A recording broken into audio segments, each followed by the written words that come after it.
반갑습니다. 대기업 시청자 여러분들, 그리고 이글벳 주주님들. 이글벳 같은 경우, 최근에 이제 조류 인플루엔자 이제 이슈가 지속적으로 뜨면서 이 주가가 어느 정도 기다렸다가 오늘 좀 크게 부각이 되면서 주가가 크게 상승한 모습을 나타내고 있습니다. 근데 이글벳 같은 경우, 이 과거의 움직임을 보면 이 테마로 좀 지속적으로 움직이고 있어요.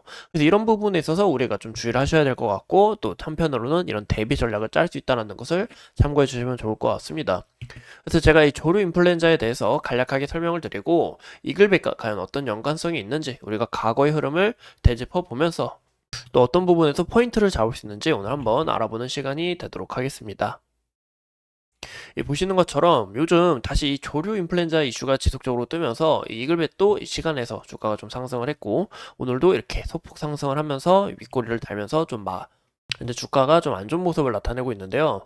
이 기존의 조류 인플루엔자 같은 경우 이제 원래 이 조류, 이 닭 같은 이런 조류만 걸리는 감기 정도의 질병이었습니다.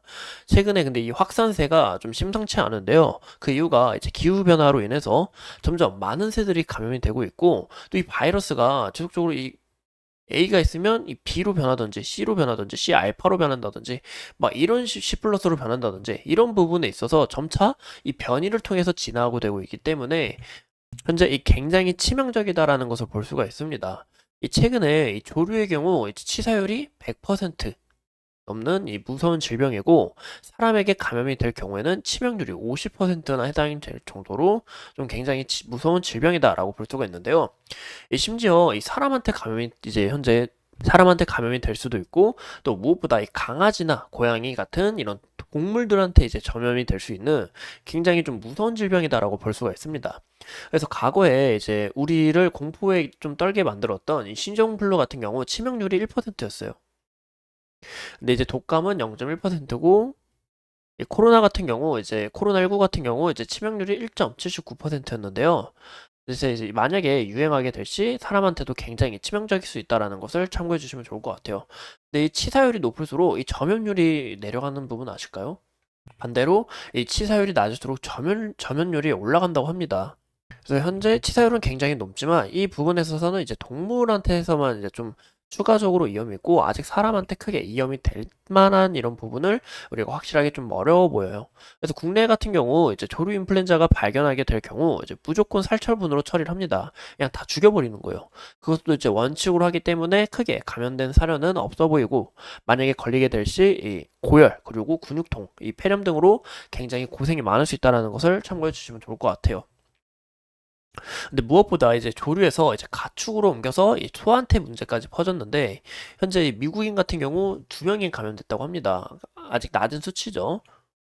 그렇기 때문에 사람한테 또 얼마나 더 퍼질지 우리가 좀 지켜봐야 될 것 같고 보시면 이 소로부터 이 H5N1이 이제 감염된 사람은 뭐 결막염을 앓았다로 소액해서 사람에게 전염이 됐다라는 증거다라는 이유가 나왔는데 이 H5N1 같은 경우 2003년부터 유행을 하면서 지난달 25일까지 463만 죄송합니다. 463명의 목숨을 안아간 이 조류 인플루엔자 바이러스입니다. 이 바이러스가 현재 소로부터 옮기고 또 이 소로부터 이제 사람하고 굉장히 친숙하잖아요. 뭐 젖도 짤 수가 있고 또 소젖에서 이런 부분이 굉장히 또 많은 부분이 발견이 됐다고 이야기가 나오면서 여기서 추가적으로 돌연변이가 나오게 될 시 사람한테 굉장히 치명적이고 이급의 주가도 어느 정도 좀 긍정적인 이런 올라갈 수 있다는 것을 참고해 주시면 좋을 것 같아요.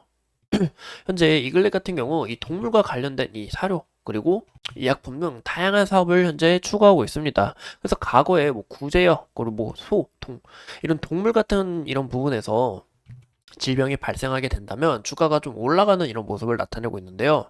현재 이런 동물 의약품 사업을 하기 때문에 우리가 이런 테마성을 좀 유심히 보시는 게 좋을 것 같습니다. 근데 이 테마성 같은 것도 이 인플루엔자 이슈가 좀 지속적으로 떴다 했잖아요. 이 이슈가 일주일 전부터 지속적으로 떴단 말이에요. 그래서 이런 부분을 우리가 참고해 주시면 좋을 것 같아요. 또 무엇보다 이제 시장 규모가 동물 의약품 시장 규모를 보면 2022년 말 1조 4,313억으로 시작해서 이제 국내 생산이 961억, 그리고 죄송합니다. 9,661억, 그리고 수입이 4,029억에 해당하는데요. 2016년부터 2022년까지 연평균 9.57%로 지속적인 성장세를 보인다라는 것을 볼 수가 있습니다. 그만큼 이제 현재 사람들이 동물들을 많이 키우고 있고 수요가 굉장히 많아졌다는 것을 알 수 있지만 이 종사업체 수 또한 매년 증가하고 있기 때문에 이 경쟁 부분에서 굉장히 치열하다는 것을 알 수가 있어요. 또 실적 부분을 우리가 함께 보시면 시장 규모는 점차 커지고 있는데 매출폭도 뭐 지속적인 큰 성장을 좀 이룬다. 그리고 영업이익과 당기순이익 부분도 좀 크게 기대하기 어려운 부분이 있습니다. 이 부분도 원가제가 지속적으로 증가를 하는 부분이 있고 또 아까 말씀드린 것처럼 이 종사업체가 굉장히 많이 늘어났기 때문에 이런 부분에서 좀 성장성을 찾아보긴 어렵다라는 거죠. 그래서 이 이글백 같은 경우 지속적인 테마성으로 주가가 상승한다라고 보시면 좋을 것 같습니다. 보시면 이 최근에 구제역 관련 이슈나 또 이제 소 관련해서 뭐 다 관련해서 지속적인 이슈가 나올 때마다 이렇게 주가가 상승하는 모습을 나타나고 있기 때문에 우리가 이런 부분을 좀 주의를 하시는 게 좋아 보이지 않을까 싶어요.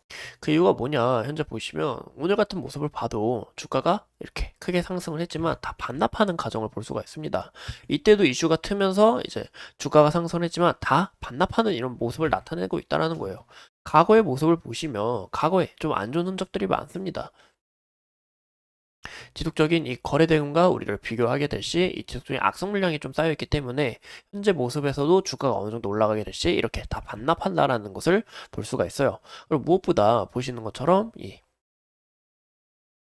보이시죠? 윗꼬리를 크게 달면서 이제 현재 이게 241선인데 검은색 선이 이 아래로 현재 주가가 좀 밀려났다라는 거예요.